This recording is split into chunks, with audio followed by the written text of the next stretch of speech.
good morning. Today we are going to do question number 4 of exercise 13.4. Read the question from your book. Question number 4. The side of the parallelogram are 4 cm and 3 cm. एक parallelogram बनाओ. Side है 4 cm और 3 cm.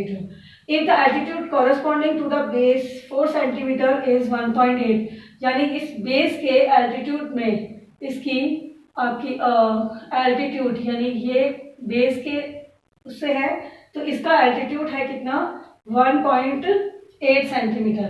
1.8 centimetre. Next है what will be the length of the altitude corresponding to the base 3 centimetre. अगर हम इसको base बनाएं तो इसके अकॉर्डिंग ये जो एल्टीट्यूड है तो ये आपका एल्टीट्यूड कितने का होगा. इधर से लो ये 3 है तो ये भी 3 है तो एल्टीट्यूड इसके अकॉर्डिंग 3 सेंटीमीटर को अगर हम बेस माने तो इसका एल्टीट्यूड क्या होगा. तो हम देखो एल्टीट्यूड निकाल देते हैं इस तरह से. Area of parallelogram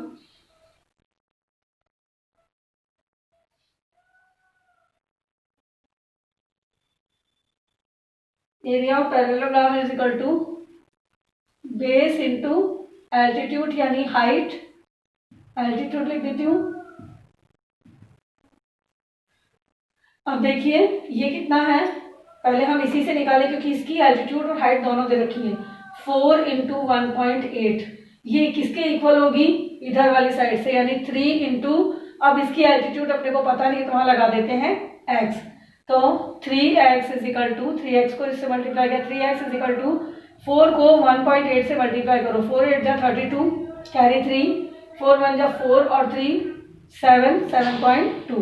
x is equal to 7.2 upon 3. अब हम क्या करें पॉइंट रिमूव कर दे और नीचे लगा देते हैं 0. हो गया. अब कटता है तो काट दीजिए. 2 1 जा 2 2 5 जा 10 ऊपर 2 3 जा 6 2 6 जा 12 फिर से कट रहा है. 3 1 जा 3 3 2 जा 6 और 3 5 जा 15 यानी 12.5. अब ये नहीं कट रहा तो डिवाइड कर दो. पॉइंट में 5 2 जा 10 2 बचा पॉइंट लगाया 0 2 5 जा सॉरी 5 2 जा 10 2 बचा 5 4 जा 20 तो कितना आ गया 2.4 centimetre.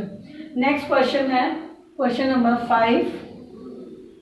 Question number 5 a parallelogram whose side is 8.2 centimeter has its corresponding altitude equal to 6.2 centimeter. ये है आपका एक पैरेललोग्राम है. ओके अब ये बोल रहा है कि इसका whose side 8.2 सेंटीमीटर मान लो इसकी साइड जो है ये 8.2 सेंटीमीटर है और इसका कॉरेस्पॉन्डिंग एल्टीट्यूड है 6.2 सेंटीमीटर. 6 ये हो गया 6.2 सेंटीमीटर. अब ये बोल रहा है कि it is divided into 3 parts of equal area. इसे इक्वल एरिया में 3 पार्ट्स में डिवाइड किया जाए तो what will be the area of each part. तो ईच पार्ट का एरिया कितना होगा. अब यानी इसको हमने इस तरह से डिवाइड कर दिया.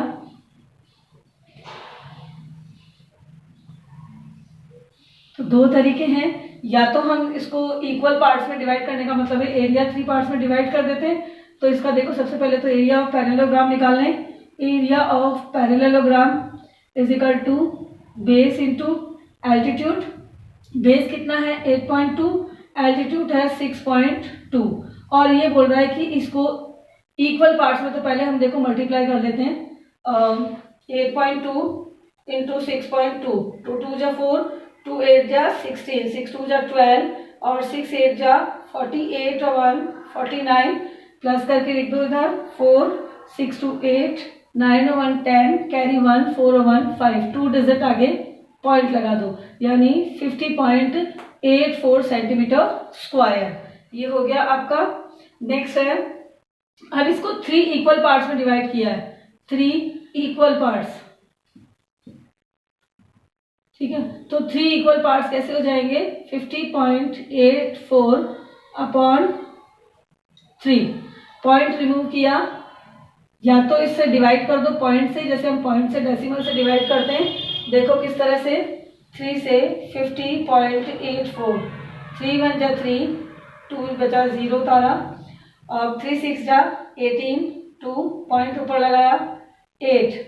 अब 3 7 जा 21, 3 8 जा 24, 3 9 जा 27, 1 बचा, 4। तो 3 4 जा 12, 2 बचा। अब पॉइंट लगा हुआ 0, यानी 3 6 जा 18। तो ये हम आगे जाए जा रहा है, तो हम इसको लिखते हैं 16.946 आगे इस तरह से। तो हमने इसको क्या किया, ये 6 है ना, तो राउंड अप कर दिया, 6 की जगह इसको कर दिया 4 करके, यानी 16.95 सेंटीमीटर स्क्वायर। एवरी मतलब 3 पार्ट्स का, एवरी पार्ट का एरिया। नेक्स्ट है क्वेश्चन नंबर 6।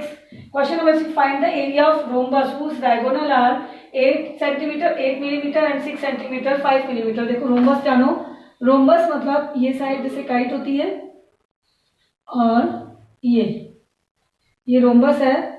और इसकी डायगोनल जो है, ये 1 डायगोनल यानी D1, और ये सेकंड डायगोनल यानी D2।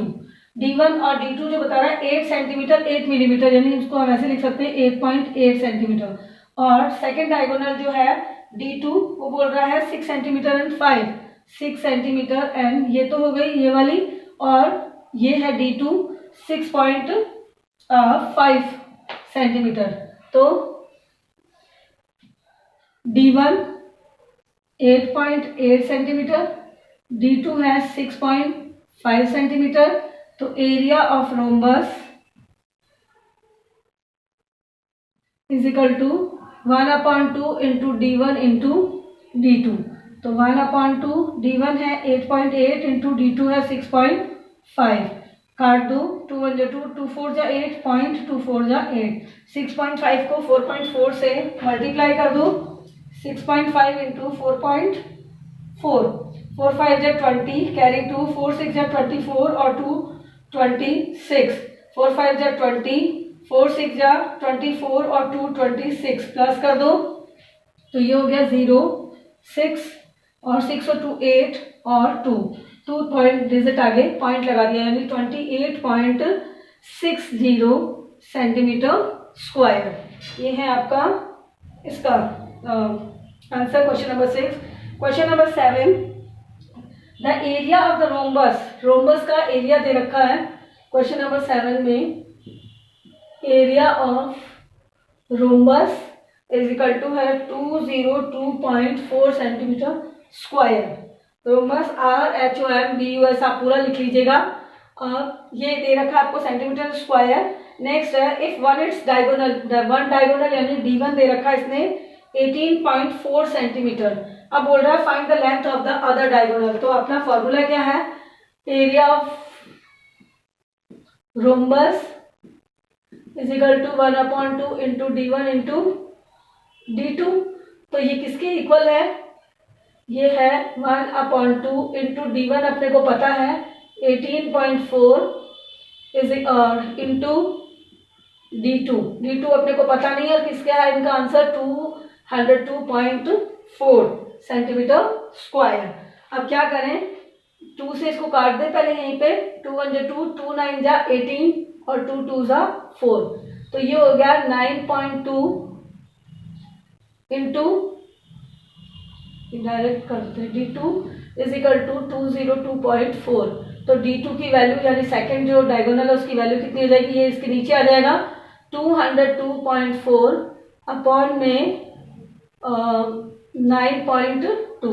पॉइंट रिमूव कर दो क्योंकि पॉइंट के बाद दोनों तरफ 1 डिजिट है, तो इसको हम ये लिख सकते हैं D2 is equal to 2024 upon 92। कटता है, काट दो, 2 4 जा 8, 2 6 जा 12, 2 1 जा 2 0, 2 1 जा 2, 2 2 जा 4, फिर कट रहा है 2 2 जा 4, 2 3 जा 6, 2 5 जा 10, 0, 2 6 जा 12। अब 23 की टेबल में देखो कितने टाइम्स में ये आ रहा है, तो अपन देखें 2 से 2 3 जा 6 और 2 5 जा 10, नहीं जा रहा। 4 टाइम्स में 6, 7 टाइम में 7 3 जा 21, 8 9 3 जा 27। आप इसको डिवाइड करके देख लीजिएगा, 23 से 506 को। ये कितने टाइम्स जा रहा है, जैसे 2 टाइम्स में तो ये आ रहा है 6 और 2 2 जा 4, यानी 2 टाइम्स में जा रहा है 46। कितना बचा, 4 6। अब आपको पता है दोबारा से 2 टाइम्स में जा रहा है 46, यानी कितना आंसर आ रहा है 22 सेंटीमीटर, क्योंकि सेंटीमीटर में दे रखा है, तो ये आपका आंसर हो गया second diagonal 22 centimetre. Now exercise 13.4 complete. Next class में हम स्टार्ट करेंगे एक्सरसाइज 13.5। Thank you.